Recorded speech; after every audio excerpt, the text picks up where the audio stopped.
Hi, everyone, and welcome to our webinar on the Financial Wellbeing Index Model and Toolkit. Thank you so much for joining us today. We're really excited to have you here and to share some of the work that we've been doing. So before we begin, let me introduce the team to you that you'll be hearing from today. Eloise, next slide, please. All right, so to start off, I'm Sheila Tran. Joining us is Eloise Duncan. We also have Patrice Mirindi, and finally, Katie Sutter. So we'll leave some time at the end for your questions, so please feel free to drop them into the chat as we go. We would also love to see your lovely faces, so please turn on your cameras if you're comfortable and keep your mics muted unless you're speaking, and also to keep in mind that this session will be recorded. We would also like to take a moment to do a land acknowledgement. So in the spirit of truth and reconciliation, Financial Resilience Institute is grateful to work, live, and learn on the traditional territories of the Coast Salish peoples, including the territories of the Musqueam, Squamish, and Tsleil-Waututh Nation. So moving on, let's look at the agenda. We'll begin with Eloise's introduction to the index model and toolkit, followed by Katie, who will cover the potential applications and may ask for some feedback from the audience. Then Patrice will walk us through a quick demo of the financial wellbeing scoring tool and reporting template. With that, I'll hand things over to Eloise to get us started. Thanks, Sheila. Really thrilled to be here. So thank you so much for joining. And we just changed this to a Zoom meeting rather than a webinar so that you guys could ask questions, particularly towards the end, because we're so keen on your feedback rather than just chat functionality. So I will try and cover this off relatively quickly. Financial Resilience Institute, we're a not-for-profit based in Vancouver. We're all about focusing on helping to improve the financial resilience, health and well-being of all Canadians and global citizens, including in particular those who are more financially vulnerable or underserved. There is a real connection between people's individual financial well-being and that of families, also small business financial health and resilience, and then ultimately leading to financially thriving, resilient communities in the economy. And we're really thrilled to have people from across the sector join us today, many financial health leaders yourselves. So just a little bit of higher level context for the Institute. We have about 5 key focus areas linked to our financial impact goals. And really, we're all about wanting to help improve financial resilience for all, as well as financial well-being and overall well-being for all. So those 2 top buckets there, which very much link to the SDGs that you see on this page. They also link to the Financial Wellbeing Index model specifically, which we're going to speak to and share highlights of the toolkit with everyone today. So I think I've spoken to our impact goals, but there's more information in our impact report on our website. And you know, really the genesis of this work dates right back to 2015, when I first created a financial well-being framework, and that was basically that was peer reviewed with many leading academics and financial health leaders from across the world. What's important for the audience today is just to know that we have defined financial well-being based on CFPB's very sensible definition of financial well-being, which is a state of being wherein a person can fully meet their current and future financial obligations, can feel secure in their financial future, and is able to make choices that allow them to enjoy life. So that is the definition that we are measuring in terms of this financial well-being model. Our organization does have other definitions of financial health, financial resilience, financial wellness, and we're very happy to share more information around that as appropriate. We also have a financial wellbeing framework, which I could spend about an hour talking about. I'm not going to. I'm just going to give you a couple of highlights here, just so you can see that this work is very much grounded in very robust thinking. And so just on the framework, it provides a holistic lens on the complex, multidimensional construct of financial well-being. The framework includes the interrelated constructs of financial stress, financial resilience, and financial health.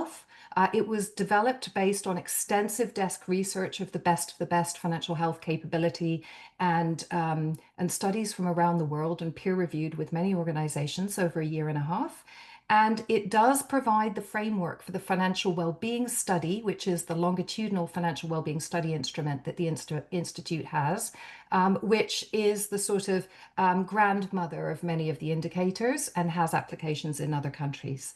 So the framework really spans the spectrum. If you look on the right-hand side of daily financial management, money, borrowing and debt management, saving, planning, investing, and protecting against the unexpected. And within the financial resilience and capability lens, there is measurement of consumers' financial knowledge and skills, i.e., their financial literacy. And we also do a lot of analysis of people's confidence, their social capital, and also their reported consumer and financial behaviors. So that's a little bit about the framework, with more information in the presentation deck, which we have on our website for you, and we can share afterwards. The Financial Wellbeing Studies instrument, first conducted in 2017. We're now on our 16th study, conducted 3 times a year. And we typically have a very robust sample size of over 5,000 primary and joint financial decision makers.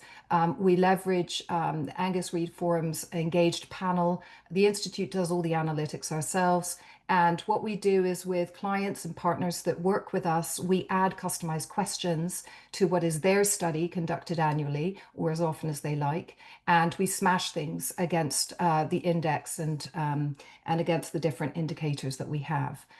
So you may be aware that we've developed a proprietary financial resilience index model, which is a very sort of sophisticated instrument. We're not going to talk about that today, but the instruments do work in tandem. What we're going to talk about today is the free, publicly available instrument, which is the subjective financial well-being index model linked to an overall well-being score. This is a bit of a roadmap of just the journey. So back in 2015, I first developed this financial wellbeing practice. The framework itself, which I spoke to, was developed in 2016. The first study was launched in 2017. And then building on 10 years of data and analytics, we took the bold leap to develop the free financial wellbeing index model, which was released in October 2024. And you may ask, why did you do that? So really, one of the reasons why we did that was we know that there is incredible work happening all over the world to measure financial well-being, which is a very complex construct.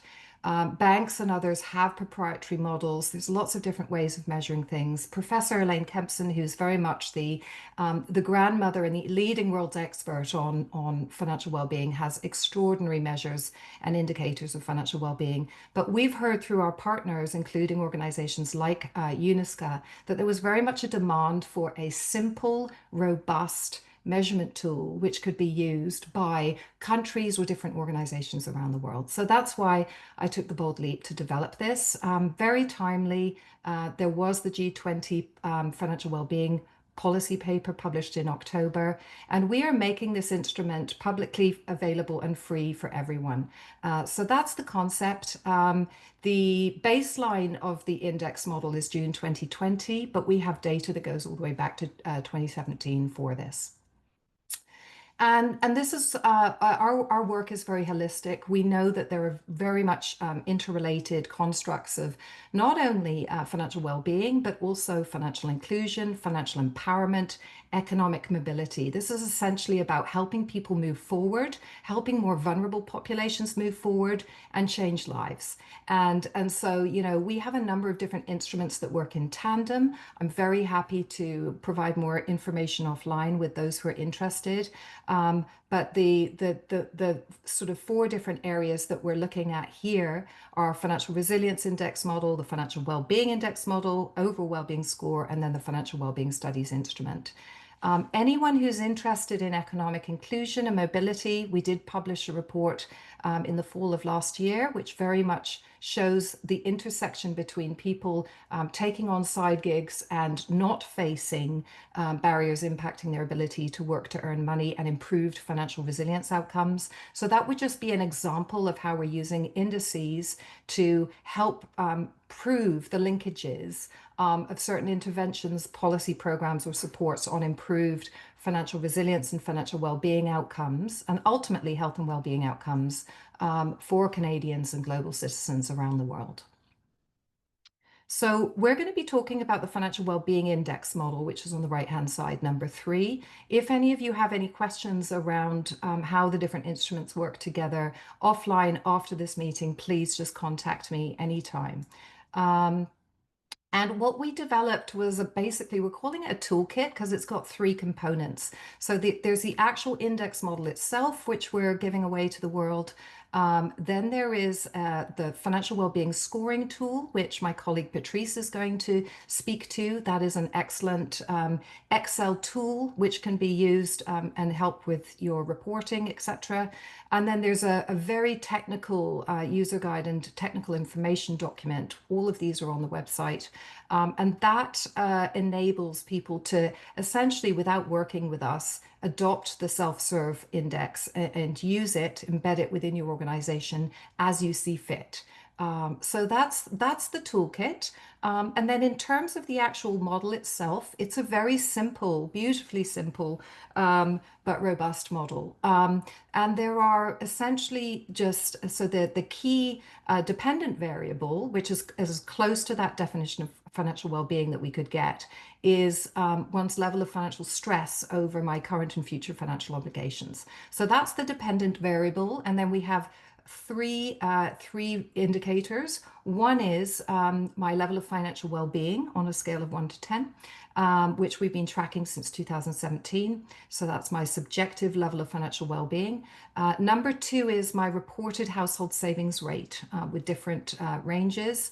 We know that that's very, very critical to financial well-being. And the third indicator is actually one of Professor Elaine Kempson's most critical indicators of financial well-being, which is whether I have increased borrowing to help pay for everyday expenses. We've been tracking that for a while. So those are the 3 indicators, and the index itself sits alongside, I wouldn't call it an index, I would call it a simple personal well-being sort of rating, essentially. And that can be used as an optional element for organizations. You may or may not be interested in the personal well-being of your stakeholders, your employees and others. But if you are, you can also score that through this model.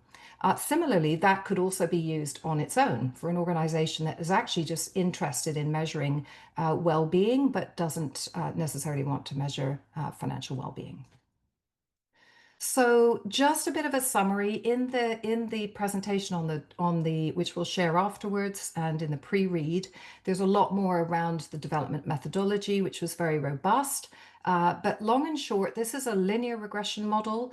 It was based on an iterative process to regressing and evaluating many, many different indicators against the self-reported financial well-being measure using a multiple linear regression technique. In the end, the 3 variables were account for 89% of the construct of financial well-being, which is an extraordinarily strong model, which we're very happy about. And we basically proved that all the indicators are significant at a 95% confidence level with a p-values of less than 0.05. We validated the model against 3 years of data. We can go further back, but we didn't need to. And what we saw was tremendously consistent results with a very strong R squared and highly similar weights of the independent variables, which we have deliberately kept fixed. We have deliberately made transparent so that any organization, policymaker, country, company can understand, measure, and track the financial well-being of their clients, employees, customers, or communities anytime they want, and understand how to do it without complexity. So as I've said, there's the fixed weightings of the model. People are scored from 0 to 100, 0 to 10, from really struggling to thriving in terms of their financial well-being. And the very hefty user guide on the right-hand side provides a huge amount of technical information and more information so that analysts and others can implement this within their organization. If you have any questions, please contact us. We'd be delighted to help. But that is basically a very robust self-serve technical guide. So we have the indicators on the left-hand side for the financial well-being measurement. Overall well-being is measured across six dimensions of well-being. So financial well-being is one of those, and then we've got emotional well-being, mental health, physical health, satisfaction with work, relationships with family and friends, and feeling connected. And here it's extremely simple. It's basically an average score across those six dimensions is where how you get your overall well-being score. So again, with the same segments, which is lovely. And as I said, we're launching this in a very timely manner, we hope, also in line with the G20 policy note on financial well-being, which was developed by some of our amazing colleagues at OECD, UNESCO, incredible organizations that are all trying to progress financial well-being innovation to help build a better world. So our institute is tracking and measuring financial well-being 3 times a year for Canadians. As I say, this can also be tracked in other countries. The Financial Wellbeing Studies instrument can be implemented in other countries as well, and we are starting to do that. And customized questions can also be added based on the nuances of your population or the key priorities of your policymakers or others. So as of February, we have a financial well-being score of 6.11 for Canadians, an overall well-being score of 6.08. On the right-hand side, you see the segments. So we've really only got a third of the population that are thriving from a financial well-being perspective. And we've got about 13% of people that are really, really struggling. So that's that. And again, in the technical report, we have sort of provided very clear examples of how people would be scored. So here we've just got 3 example persona, Nancy and John, Jaime and Aiti. And we basically go through, here's how you would be scored based on the scoring model, etc., and how they would come out. So with these 3 populations, Nancy and John combined would be really struggling for a number of different reasons. Jaime would be coping and Aiti would be thriving. So again, more information in the technical report. The overall well-being score, as I say, it's an optional component. You don't have to use it.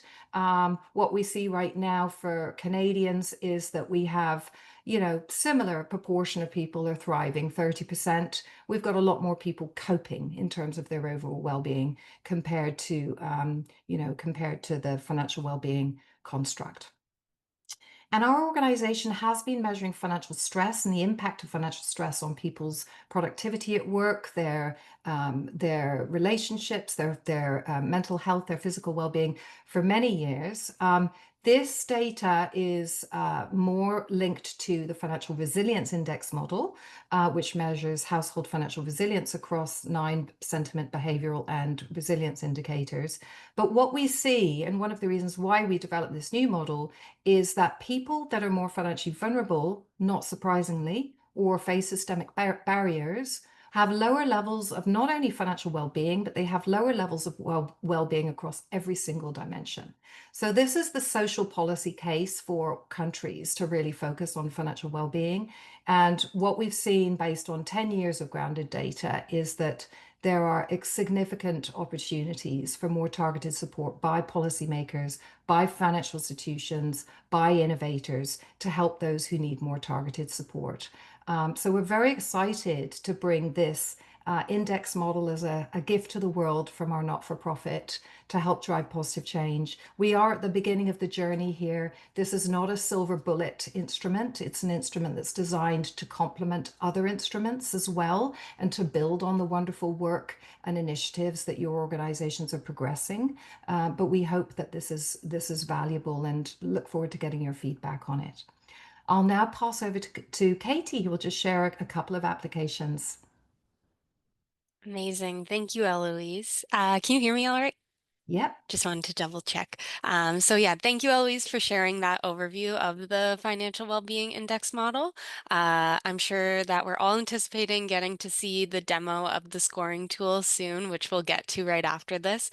But just wanted to touch briefly on some of the potential applications in the index model and toolkit. I say briefly because we only see 3 listed on the screen here. We have a larger list on our website of potential applications solutions that we see fit, but we also know that every organization is different. And we are also looking to hear from you at the end of this on what you see it working for in your organization. There is so many different ways that it could be beneficial for a company to use, but I'll just go through these three briefly. As they are quite fitting with the audience that we have today, and some of the people that we have here might get some inspiration from them. So first and foremost, well, not foremost, but first, for policymakers and purpose-driven organizations. So this can be a tool used to measure and track the financial well-being of citizens or key populations you are supporting or even looking to support. If you're looking to get a little bit of a firmer idea on what the financial well-being or overall well-being is of those populations, it could be very beneficial. And this does also include those who would be more financially vulnerable or vulnerable in other ways. You could use it to investigate a little bit more. Next would be financial institutions and financial well-being innovators, people that are involved more in those finance spaces.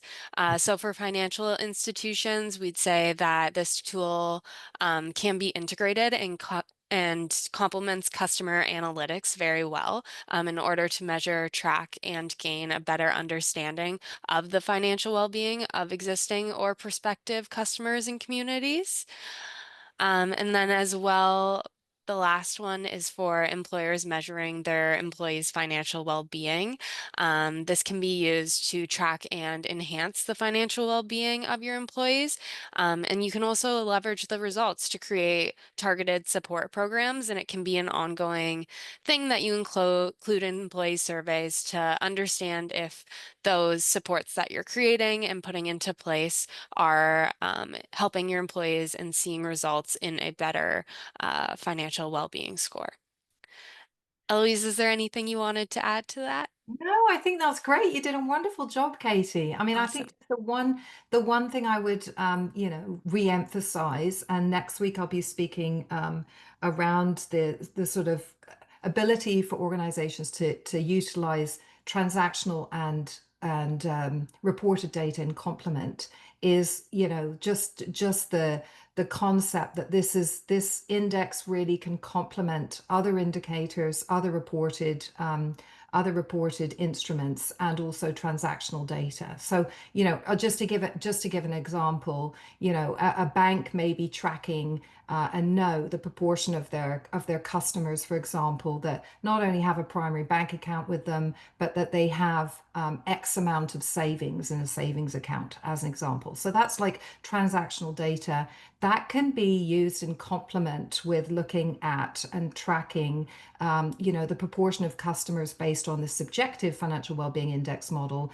the proportion that are really struggling or coping. And there are opportunities to utilize the two instruments in tandem to identify opportunities for nudging and more targeted support for specific populations. But the beauty of this is that it's a model that can be used with benchmarks for other organizations. So hopefully that's helpful. And now, Patrice, let's pass over to you. Thank you very much. I will share my screen. Great. Okay. Can you see my screen? Yes, we Yes. can. Perfect. Thank you very much.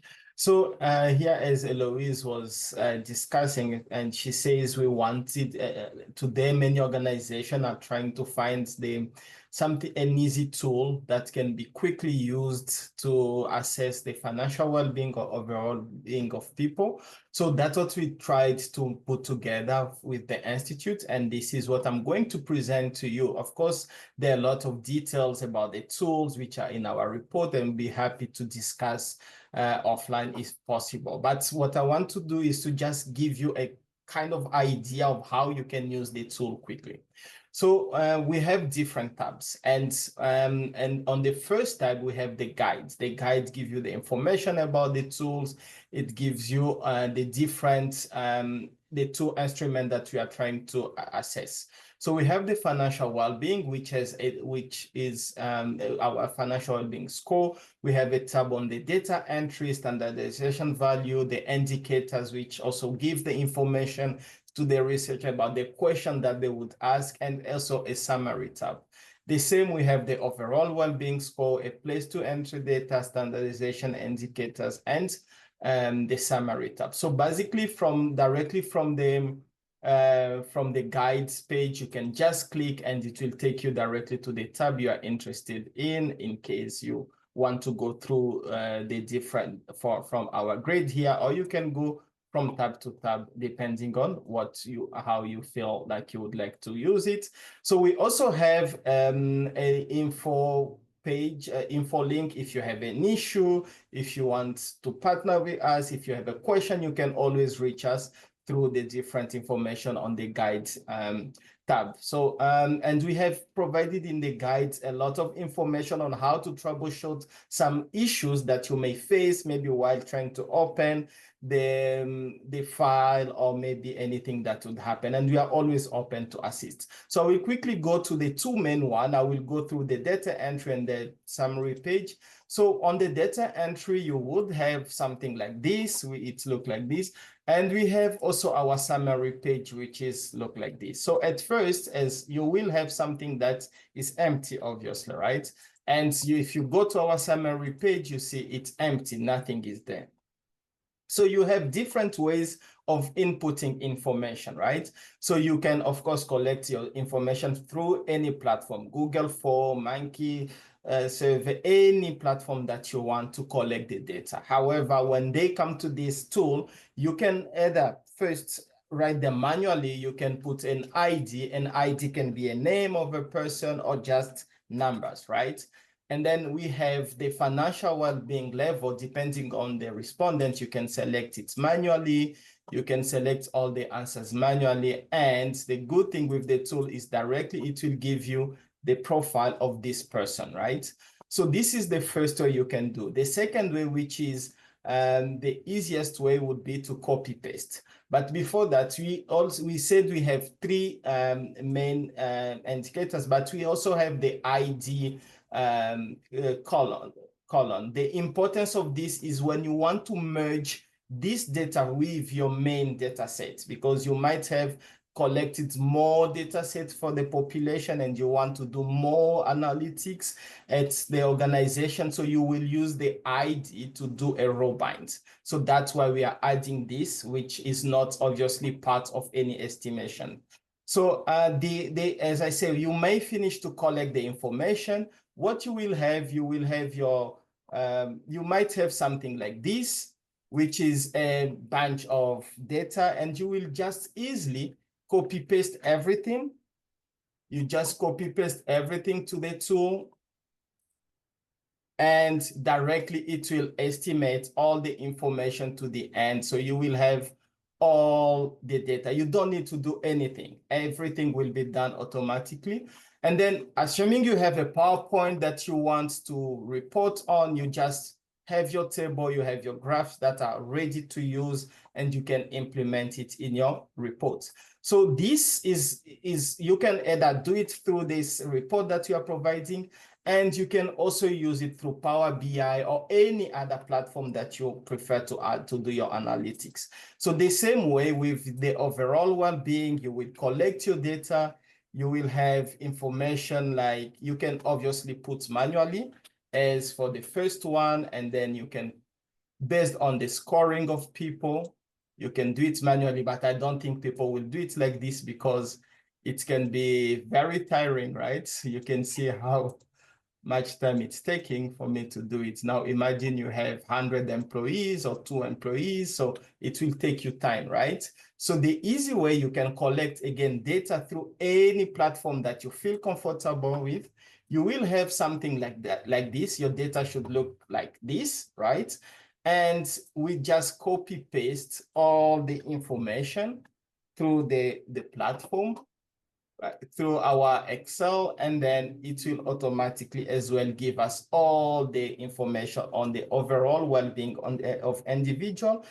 as you can see, the ID can be the same, and you can merge your data of overall well-being as well as the financial well-being and any other data that you have. And you can use any platform, Power BI, Python, R, SPSS, Stata, to do more analytics with this. And we have provided, of course, something quick and easy. If you want to do a report, you don't need to do any analytics. You have all your tables here. If you want a graph, you will use a graph, and you can provide all the information about the population. Like the one I just put in is random numbers about 1,000 people. As you can see, we have 1,000 people. We can know how many are really struggling, and you can really interpret without doing any effort, right? So this is how the tool works, and we want just to show you a short demo on how you can use it for yourself and the organization. And of course, there are many to it, and we have been using it in our report, and we are able to do many, many more analytics than what I'm showing you. And we are happy to assist and partner with you in case you want to do more with this. But that's what I wanted to present to you. And obviously, if there is any question, feel free to ask. Thank you. Thank you, Patrice. Absolutely wonderful. That was so great. Two or three other things I just wanted to add very, very quickly for the audience. So first is Patrice took an amazing leadership role in developing this tool. We are so grateful to him. Massive gift to the world.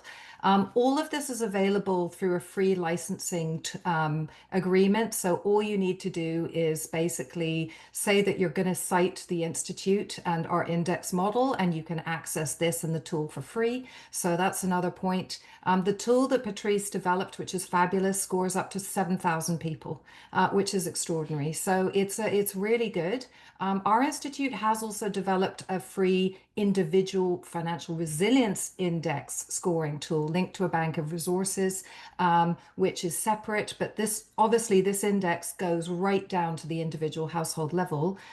There is the possibility of our institution or other organizations with sufficient granting to develop a financial well-being index tool, which people can check their score anytime as well. That's very possible. But thank you for your leadership, Patrice, and your excellent presentation. I think you guys can see from this that it's a very simple, intuitive tool. And what's beautiful about it is you can track changes over time of your employees or of your stakeholders. Okay, I'll share my screen again, shall I? Let's just see where we're back to now. Okay. Can everyone see this? Yep. Okay, great.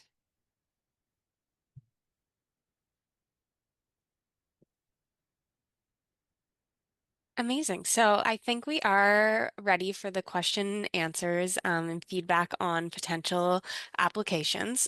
So I invite you now, if you have any questions, to just pop them in the chat or come off mute and we can ask away.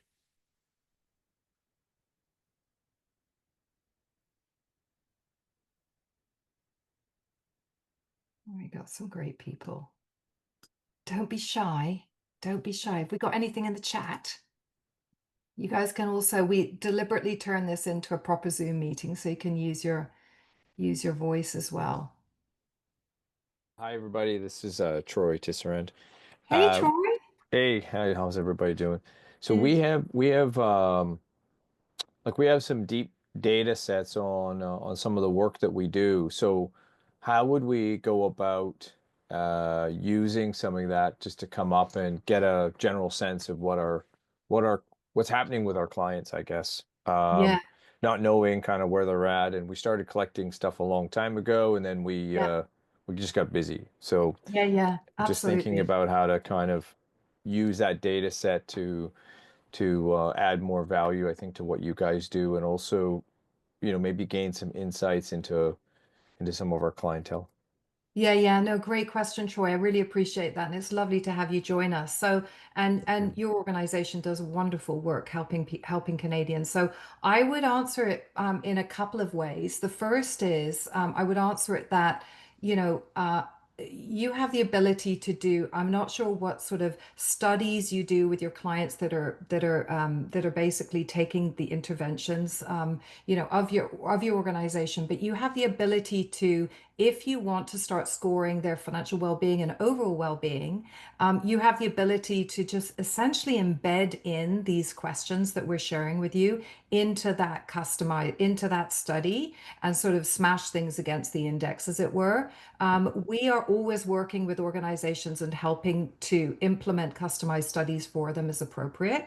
We may find that there's two or three really important interventions that you're offering that really make a difference on the financial well-being of your clients compared to those who don't receive the interventions. So there's always the ability to work with us even in a light way to sort of analyze which interventions have most impact and track those over time.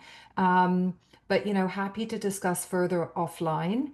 And I think the key point is you may have certain indicators already that you're tracking as it relates to debt or bankruptcy or other KPIs that you're tracking that you may want to look at in tandem with this index model as well. So does that answer your question even a little bit, Troy, or? Yeah, it sure does. I'll Okay. reach out after, Yeah, sounds just good. because we have some ideas, and I think there's some great synergies there. Thank you. Yeah, sounds good. No problem. Okay.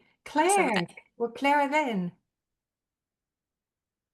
Hi, everyone. I'm with Prosper Canada, and Yay. thank you very much for the presentation. It was very interesting. I was wondering, in terms of the overall well-being and the financial well-being, if you'd looked at the direction of a causal relationship between those two aspects of the indices. Is it folks that are experiencing overall like less well-being that leads to their financial like struggles, or is it the other way around?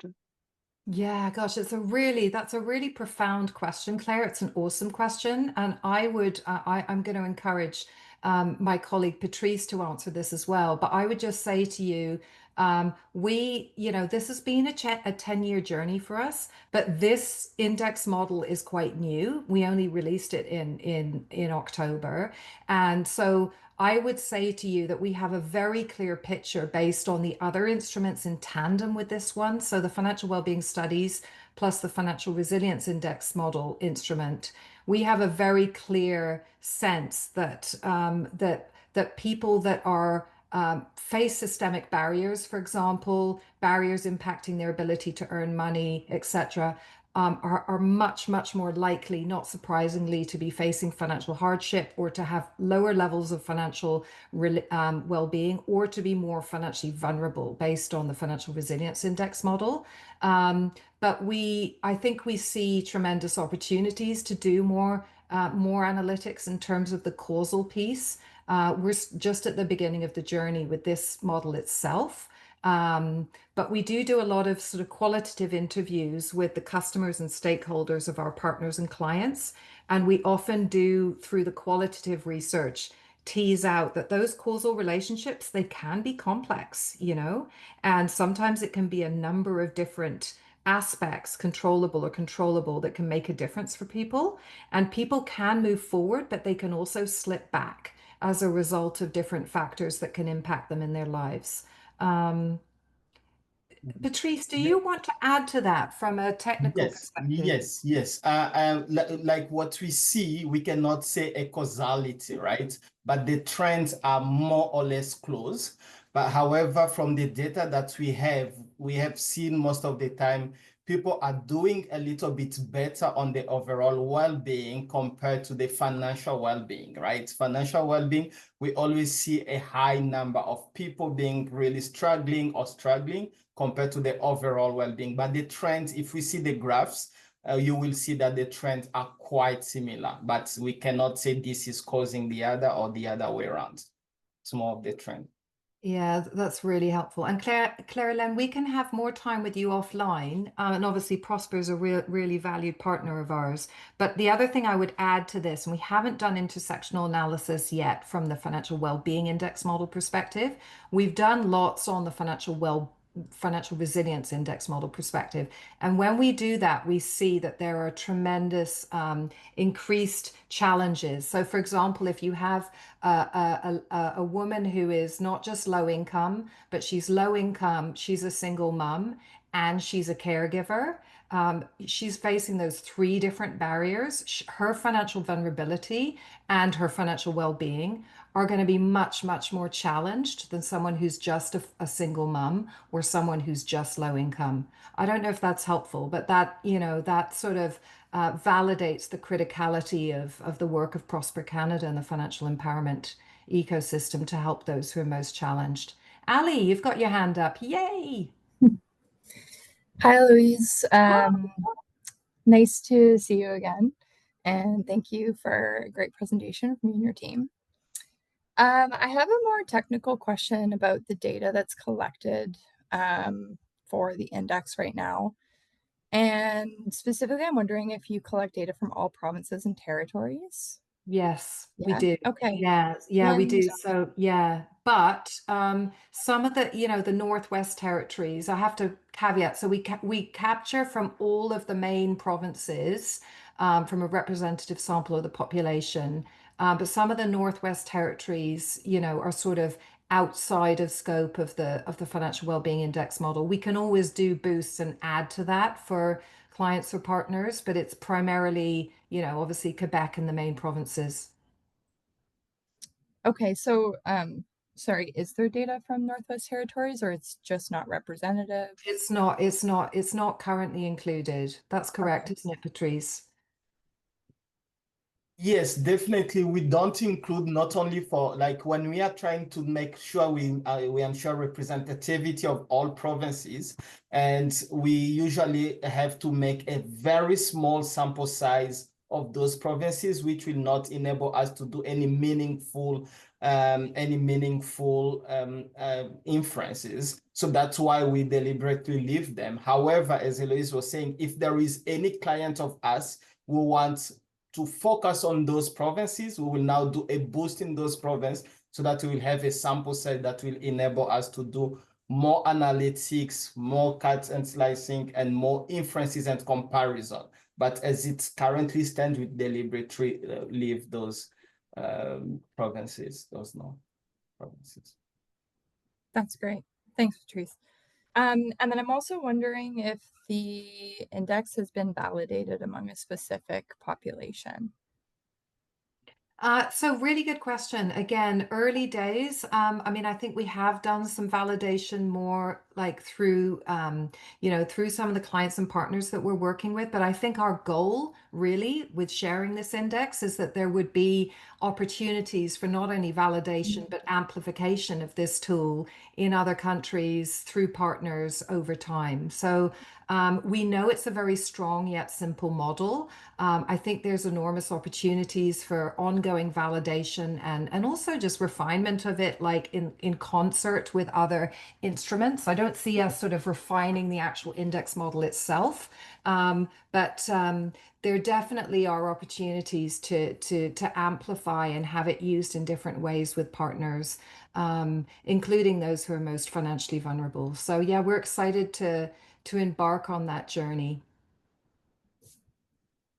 Great. Thank you so much. No worries. So I think we've got a question in the chat from Frederick, which is why in the financial well-being index model do you only use 3 indicators? It's a really great question, Frederick. It really is. And the sort of so we basically measure many more than 3 indicators in the financial well-being studies instrument. But we deliberately wanted to have a simple model. Like that was part of our challenge, was to create a model that was simple and something that policymakers and others could use. So that's why we've only got 3. But the 3, obviously contribute 89% of the construct, which is a very complex construct. So I think the reason why is for simplicity and strength of the model. And we deliberately wanted to create something that was going to be very usable for organizations or for individuals in complement with other instruments or with other indicators. It's not to say that those three indicators are the only ones that contribute to financial well-being, not at all, but they are important. I hope that helps answer your question. Any follow-up question on that, Frederick? Okay. Troy, love it. The answer is no. So Troy's No, question is, I do think we? it's fine, and it's very helpful. Oh, And good. thank you so much. Oh, thank you, Frederick. I'm so appreciate your feedback. That's just wonderful. Um, so Troy asked a really great question around, do we have a sense of Canadian scores compared to other countries in the US or UK? The answer is no. We have the ability to partner with other organizations and banks and others to do exactly that. Um, and we are starting to work outside of Canada. But yeah, we would absolutely love to do that because I mean, I think that's where it gets really exciting. And we know that, we know that there are significant problems in the US, building on all the fabulous work and data of our partner, Financial Health Network. We know from the news that there are enormous challenges in the UK, my favorite country, apart from Canada. So we're very keen to partner and share this index model with other organizations. We're going to be sharing it with the Bank of Ireland, for example, next week. But yeah, the world's our oyster, and I think if we implement the financial well-being study or anyone implements any organization, I think we've got EFREM on the line, for example, any organization wants to implement these questions into their studies and their respective questions, there will be the ability for a comparable national financial well-being score, for example, in Rwanda compared to Canada. Claire Ellen, you've got your hand up again. Is that a new question or do you? Yes, it's a new question. Brilliant. I was wondering about the savings rate question. If Yeah, it seems like, and this is just my initial impression of it, is like sure, there's a bit of mental math that sure, um, sure. respondents are required to do, and if Yeah, that's led to any challenges, or if you could speak to how to administer that question if yeah. respondents might have challenges with it. Yeah, that's a really, really smart question. And I think you're bang on. And this may be one question where, for example, if this was implemented like through the financial empowerment ecosystem, for example, there may need to be a little bit of a guide here for, the person who's answering the question. Because we are asking people to basically estimate their household savings rate, and estimate it based on different percentages. What we have found, we've tested this question, hundreds and hundreds of times, and people do tend to get it because we have a sort of description of what that means. So you'll see that in the technical guide, and it is meant to be an estimate. So most people do get it, but I mean, I think with certain populations, there may be a need for like additional examples or scripting so that they can, in a non-scary way, they can give a rough estimate. Okay. But to give you an example, like if people are not saving anything at all, or they're actually drawing down on their savings, which we see quite a lot of with Canadians, like that's super easy to answer. Like right away, you can just go, actually, I'm not saving at all. I'm not able to save at all, or I actually am drawing down on my savings. So those two answers would be, right there would be pretty easy for someone, for example, who's more financially vulnerable or living with a low income to answer. But yeah, smart question. And just following up on that, in the validation process, is it validating against their understanding of the question or against any administrative data that demonstrates what their actual savings rate is? Yeah, so again, really smart question. So with this actual question, we haven't done that, but we can easily do that. We have done, as you know, from Prosper, we've done a lot of analytics specifically on low-income Canadians, and there haven't been issues with them answering this question. But ongoing testing and refinement to make sure there's good understandability, particularly for those with financial literacy issues or who may be more challenged just anyway in terms of decision making or mental health or financial literacy, is always advised. We've got to make sure that we meet people where they're at. Thank you. You're welcome. Okay. Wow, we got some great questions. I'm just wondering, does anyone have any feedback for us or questions just around like how you guys think that there may be applications for this index model, like either in your organization or your country, or like we just touched on a couple of applications, but I'm just gonna, I can just stop sharing well, I'm not sharing my screen, but does anyone want to comment on that or give us any perspective on that? And it's totally optional. I know we're coming close to time. I really love the simplicity. I love how the first indicator brings together both the subjective financial well-being as well as the overall well-being into one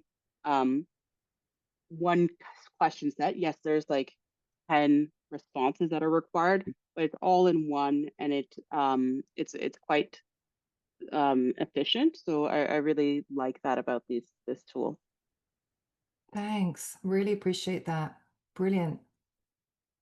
I mean, I think we've provided other example applications, but like for example, I mean, our institute's done a lot of work around the impact, and again, we're just at the beginning of the journey, but like the impact of climate change, for example, on household financial vulnerability here in Canada. But we see opportunities, for example, to like, for example, if there is a country that is experiencing like extreme weather events, floods, fires, etc., there could be the ability for that country policymaker organization to sort of measure and track, for example, the financial well-being of their citizens, in 1 year, and then 2 months after an extreme weather event, for example.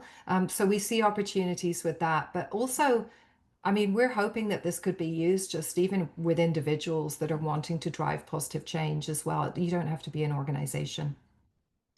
Okay, that's great. I'm just going to share my screen and then we'll wrap because I think we're close to time. Um, so just to say, we're really, really grateful for everyone joining. And if you would like to ask us any further questions, just please reach out. We are all about wanting to help catalyze and accelerate positive change together. The impact measurement side of the house is just one area of practice for us. You're all the financial health leaders, and you guys are all doing incredible work in your organizations. So we're just here and available if you have any ideas, and also honestly, any sort of concerns or feedback around why you think this index model may have limitations. That's also super helpful for us. We are going to be amplifying and sharing this with other organizations as well. But Katie's contact details are here. Katie's our impact consultant. Her details are here, and there's lots more information on the website. We will also be making available a recording of this if that would be helpful, and can share the documentation as well. But we just sort of really, really appreciate your time, and we hope that today was valuable. Finishing 5 minutes early as well.